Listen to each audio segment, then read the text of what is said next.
Stage 2 lock float is complete. Dragon is in auto idle. 10, 9, 8, 7, 6, 5, 4, 3, 2, 1, 0. Ignition. Liftoff. And resilience rises. Not even gravity contains humanity when we explore as one for all. In November 2020, SpaceX launched its first ever commercial crew mission to the International Space Station, delivering 4 astronauts in a world first. Mission specialist Shannon Walker, pilot Victor Glover, Crew Dragon Commander Michael Hopkins, and Japan Aerospace Exploration Agency JAXA astronaut and mission specialist Soichi Noguchi. The sheer epic footage of this historic event reminded me of joining another launch party with an Australian space family to watch another unique moment in history, the launch of SpaceX's second demonstration of its Crew Dragon, otherwise known as Demo-2. You should just make him a host, Dad. We can't give Leah host permission, but we can give Josh. I got 2 camera feeds because I call myself a professional streamer. So I'll be flipping between angles just to get the shots, get my jawline in one of them. Yes. No worries. And then I'll swap. SpaceX Dragon, we're go for launch. Let's light this candle.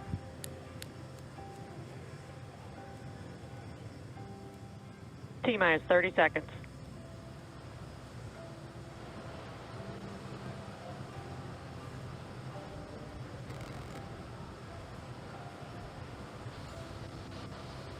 Stage 1 tanks pressing for flight. T-minus 15 seconds.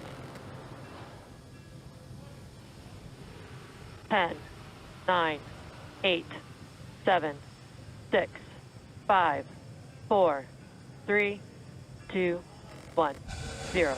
Ignition. Liftoff of the Falcon 9 and Crew Dragon. Yes! Go NASA, go SpaceX, Godspeed, Bob and Doug. America has launched. One out front. So rises a new era of American spaceflight, and with it the ambitions of a new generation continuing the dream. 20 seconds into flight, stage 1 propulsion is nominal.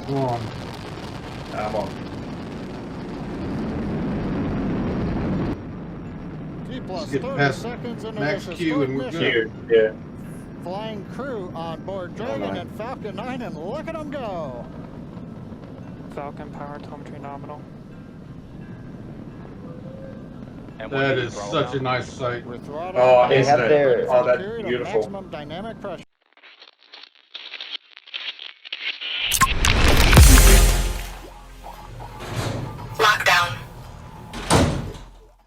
Hi, I'm Josh Keegan and welcome to this episode of the Space Down Under, where I shine a light on the Southern Hemisphere's very active and ever-evolving space industry, with a focus of what's happening in the Australian space industry, starring those people who work tirelessly behind the scenes to make space aspirations possible for everyone. Remember, now's the time to hit that subscribe button. You need to smack that subscribe button like you would if your rocket has suddenly wandered off nominal and it needs to be brought down before it hurts anyone.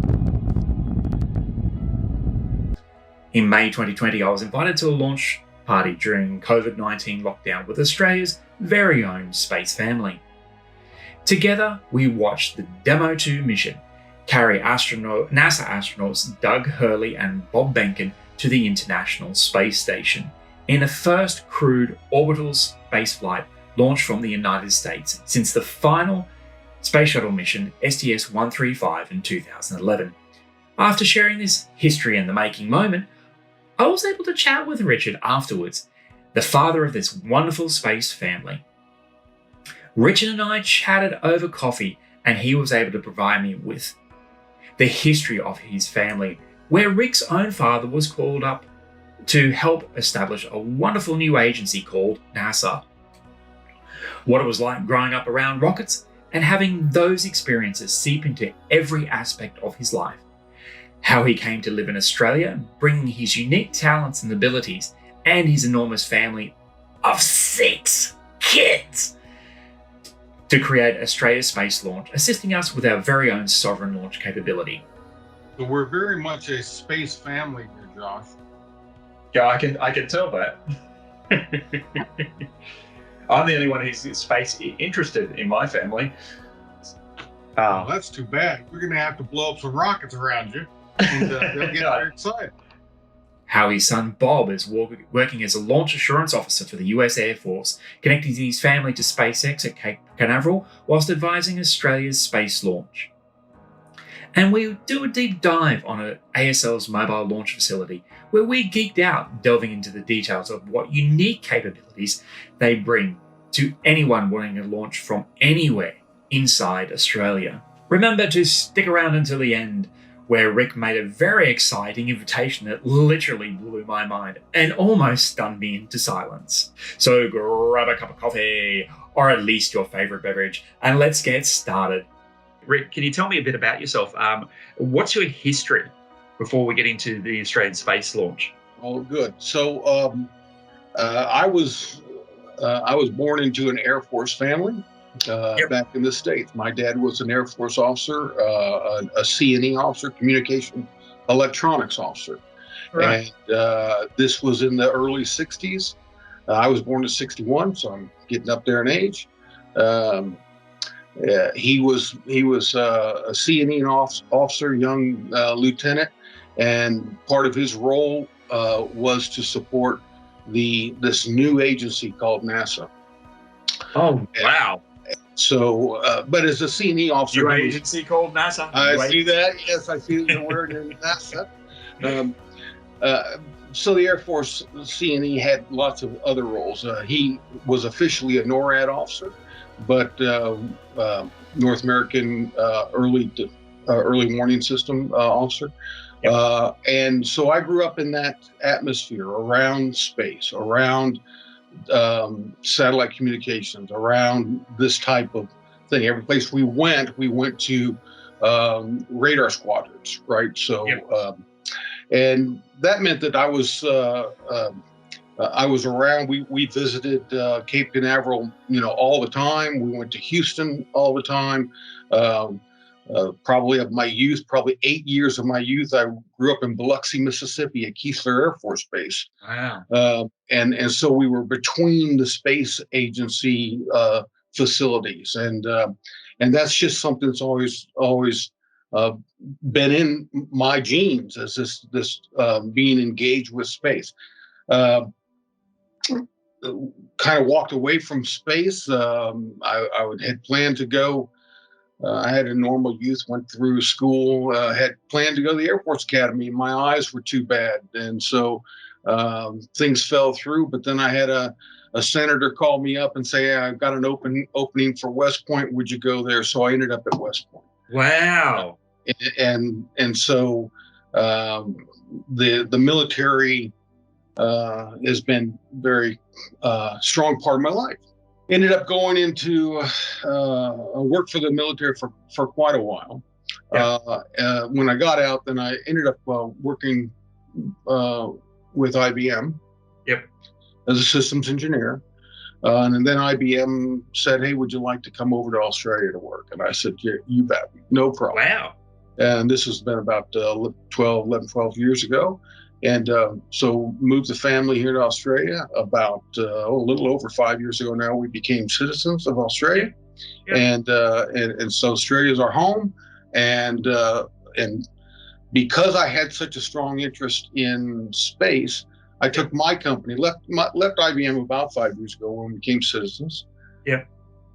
And started a company that looked at disruptive technologies with the notion that we would assist government agencies and businesses in adopting disruptors as they were coming on, and prepare for disruptors that would change their world, because most of them weren't ready for the disruptions when they come in. Yeah. One of the projects we started looking at was disruption in the space economy, with that no notion at all of starting a space company, just examining disruptions. And we realized that for Australia, the biggest problem Australia had is that we had no launch capability. Yeah, I know. Oh. So you heard well, we did have launch capability at one point, but we've seemed to have stepped away from that altogether. So it's a case of frustrating. But I'm really glad we have a space agency. So thumbs up there. exactly, and they're knocking down some of the challenges that we see right now in becoming a space capable sovereign capability for space, full life cycle of space, not just build a sat, send it someplace else, gather information from other satellites and do some of the processing here, but in fact the ability to do the full spectrum of space. So that's from that disruptive study I did, we decided, well, let's get into the game. Let's try to help Australia's sovereign capability for launch, and started Australia Space Launch. Wow. And it's a family-run business. It's I've got myself with a systems engineering background, so a complex system of systems view of everything. I have a son who is an advisor to us. He's not actually part of the company. He's back at the Cape. And he hang on, wait, back up. At the Cape? He's at Cape Canaveral. Oh, wow. Actually, can I ask what he's doing? You can. Bob is the director of for the Air Force. He is the director of space launch, SpaceX launches. Wow. So he's a launch assurance officer. They've got two launch assurance directors. One handles the launch vehicle, and the other one handles payloads. Wow. And it's the Air Force's. It's in the Air Force's best interest to be involved with a platform. So this is a launch vehicle. It's a launch platform to put a lot of things for the Air Force, the U.S. Air Force, into space, as well as the commercial stuff. But that means because it is a dual use platform, every launch, whether it's on the East Coast or the West Coast, Bob's team is engaged. Wow. Because they need to make sure they understand what's happening, what SpaceX proper is doing with that Air Force asset. And so that's and what he does at a distance, he'll advise us on things that we might need to get from a purely astronautical engineering perspective and a launch assurance perspective, because that's his specialty. But in terms of what they're doing over there, we are at arm's length. We certainly don't get involved in anything that they're doing right there directly, and he doesn't. He only gets directly involved with us in terms of things that have nothing to do that would be competitive with any of the people he worked with. Yeah, I just think it's interesting that there's exactly 3 degrees of separation between me and SpaceX. That's that's mind-blowing. So you mentioned before that you actually it's a very family-run business, and it's very family-oriented. And I joined your family for the historic space launch of the Demo-2 mission, crewed mission of SpaceX to the International Space Station. And thank you very much for that. So what else is your family involved in? So here in Australia, I've got 6 children. My oldest daughter is no longer in Australia. Yep. She's gone back to the U.S. and she's completing a degree in exercise physiology, actually physiology, and looking at space physiology in particular. So her work there is right now in the research mode, and she's in the process of trying to land a job. Probably with the U.S. Air Force or actually now it'd be Space Force, to work with astronauts in preparing astronauts for space travel, which is a really cool thing, very cutting edge. been very limited to NASA and its manned spaceflight capabilities, but now it's opening up, and so she's excited about doing that. Yeah. My oldest two sons from my first marriage are in the States. They're in their 30s, well into their 30s, and have their own families and own work. My oldest son has got his focus is on environmental matters. So that has to do with land reclamation. And he's come over and we've done a bit of work around what the environmental impact of our mobile launch facility is. So from the beginning, he's involved with that. That's not what he does full time, but he has a leaning toward helping us with that type of thing. Okay. Bob, as we said, is at the Cape. Then Leah's over in uni in the States. My son David is an architect, and some of our early drawings and ideas about what we were going to do with ASL as a launch facility went through him, and he's done some fabulous graphics for us. And he'll come back into the mode again when we start doing some more design work. He's an industrial designer, very sharp. Jonathan is at UQ. Jonathan is my lead software engineer and robotics guy, and he is a genius at this stuff, if I can boast a bit about it. Of course you can, mate. Yeah, so he's developed a number of robots that we've had out and tested them. The first one was called Matter, which was a mobile launch tracking system that used optics and ML to track a rocket in flight. Wow. And we used a bunch of different optics that his system would cycle through the optics and follow this thing up to pretty high altitude. So, and it used ML to teach itself what a rocket looks like, so it could be completely autonomous. So Matter was a mobile autonomous tracking robot, MATR. Since then, we've gone to a version 2 I don't remember what he calls it, but this next robot that he's working on does a little bit different work. It's for getting into the launch pad and examining all the systems remotely without people being in there in a place that might be considered dangerous. Okay. So do all that remote evaluation of systems and actually optically, and use a little bit of VR sometimes to help us, or augmented reality, to help us understand what's happening there with the systems, with the launch vehicle on the pad. Yeah. Wow. And so that's some of the work that he's doing.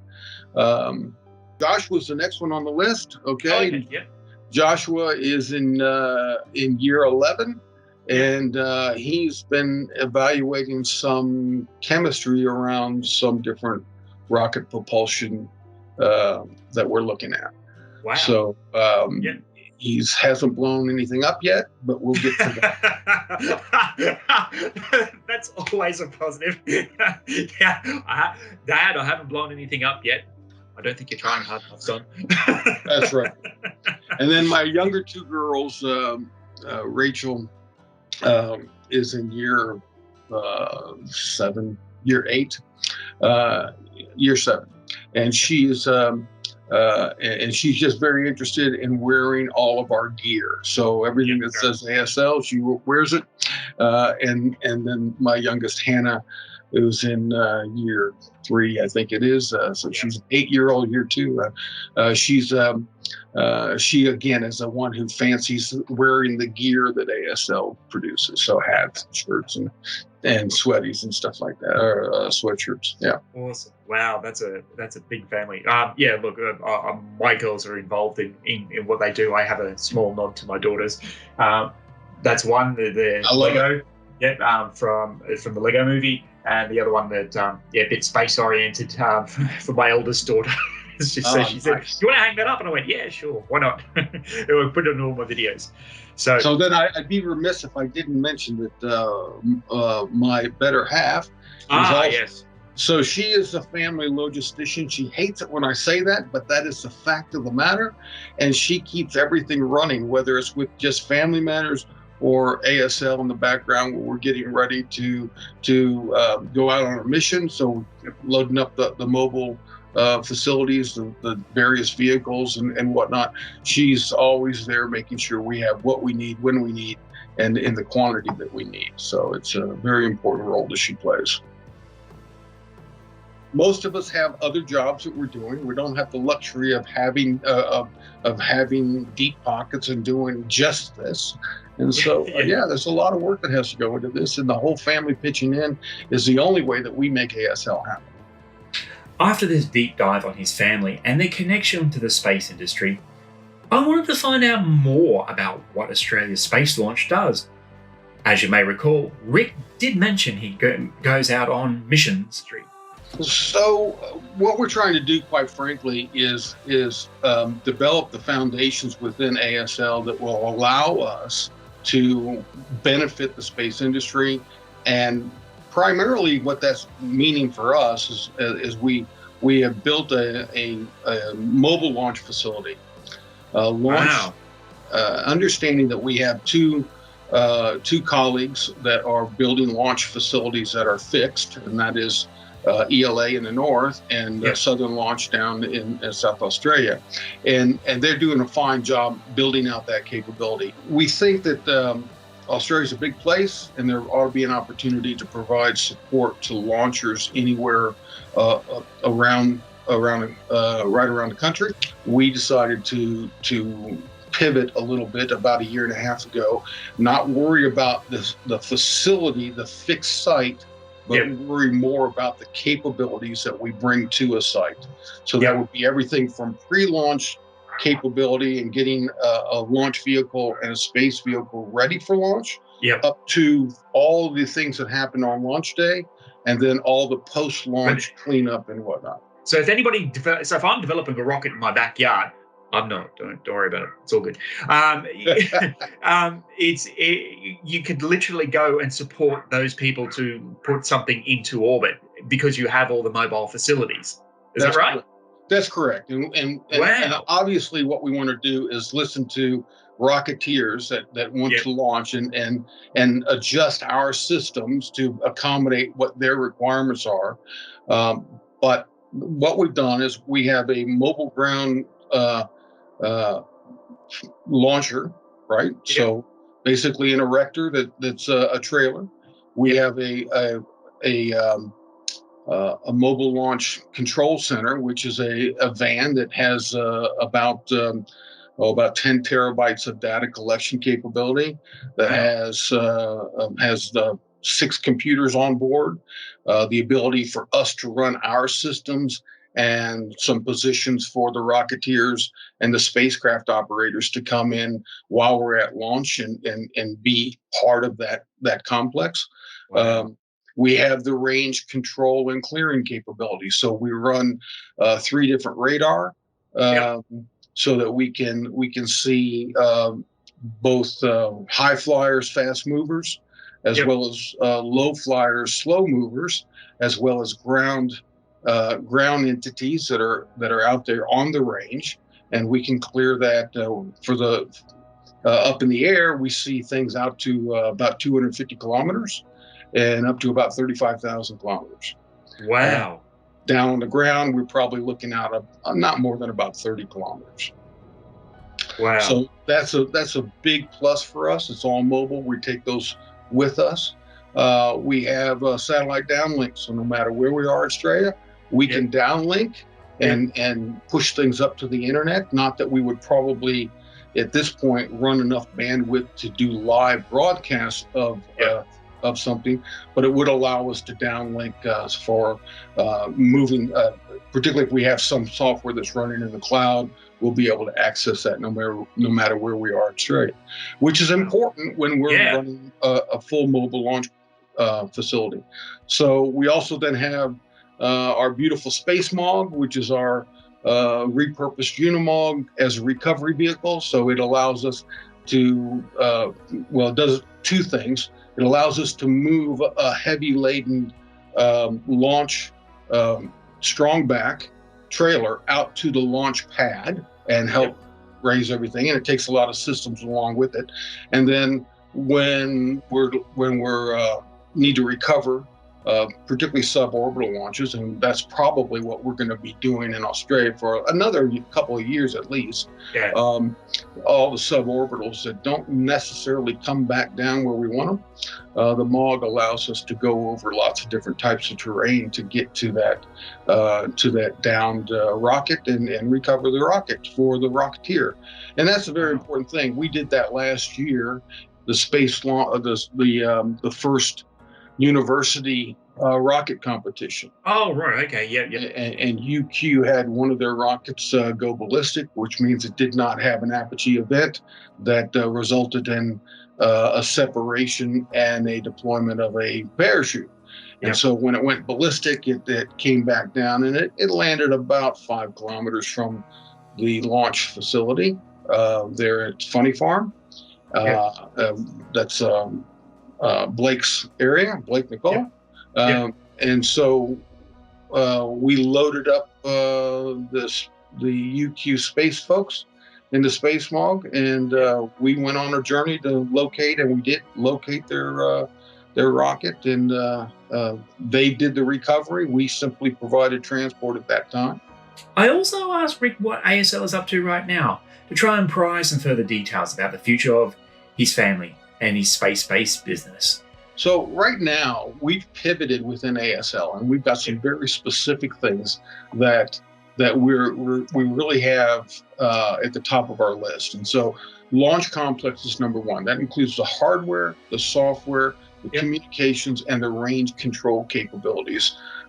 So everything, the systems engineering from front pre-launch through the launch to post-launch, and all the data collection, all those things, that's our bread and butter. That's what we do. Notice it didn't include vehicles. It didn't include both the launch vehicle or the space vehicle. That's not where we were.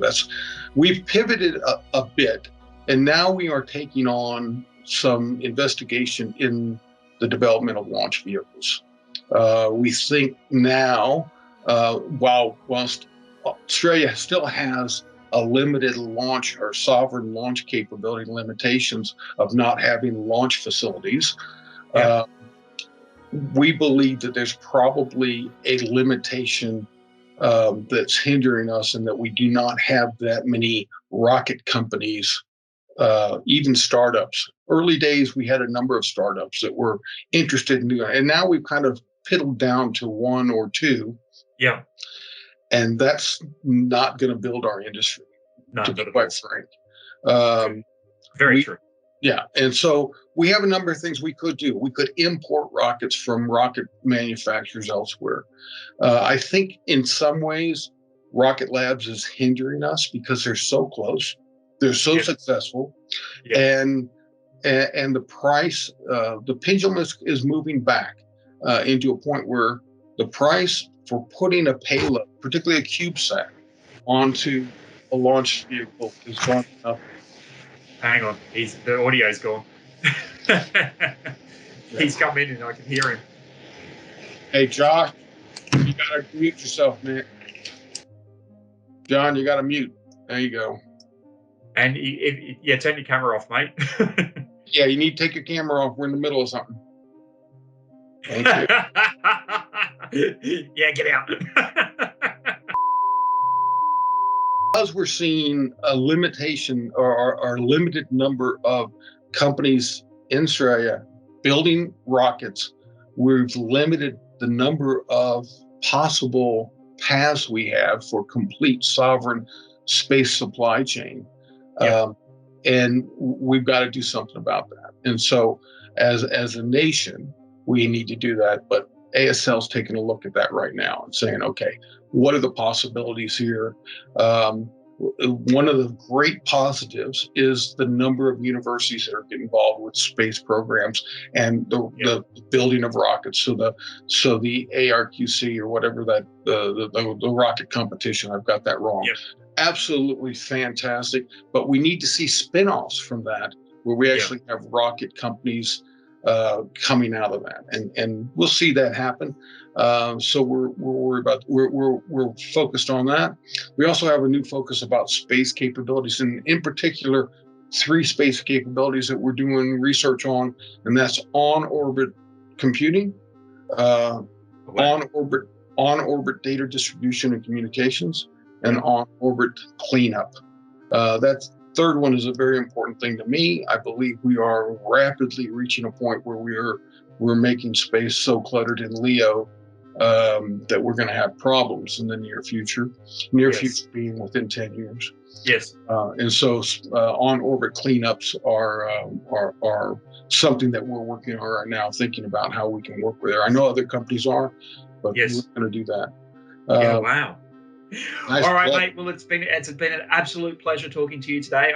Thank you very much for your time this morning, and thank you again very much for inviting me along to your viewing of the Demo-2 commercial space launch to the International Space Station by SpaceX and NASA.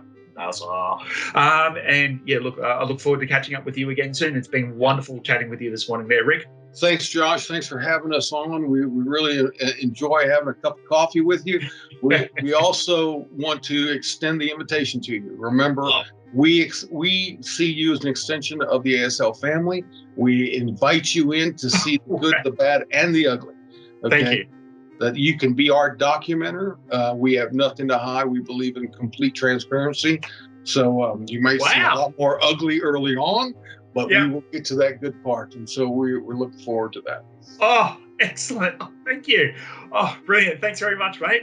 It's been good chatting. Even after all of this time, it still leaves me speechless. If you like this interview with Rick, please let me know in the comments below. Also, if you're looking to launch your own rocket using Rick's mobile launch facilities from Australia's Space Launch, then please reach out directly to Rick. I've placed all of his contact details below. If you like my favourite beverage mug used in this video, then please head on over to shop.joshkeegan.com, where you can find this and other cool merchandise. Also remember to check back frequently, as I'm busy creating new designs for the Space Down Under. This Australian research and space exploration mug was courtesy of Mr. Tom Falloop. Thanks, Tom. If there's anything you'd like to see under joshkeegan.com, please let me know in the comments below. If you work in the Australian space industry, or any of the Southern Hemisphere's space industries, then I'd love to chat with you. Please reach out and get in touch. If you like this video, please remember to hit that subscribe button and also hit the bell so you are notified each time I upload a new video. I have lots more coming up, as always, and I don't want you to miss out. There's always more around aerospace, drones, technology, and of course, coffee. If you like this content on this channel, please check out my Patreon page at patreon.com/Josh Keegan. The support of my patrons helped me dive more deeply into the Space Down Under. Thanks very much for watching, and remember, stay caffeinated.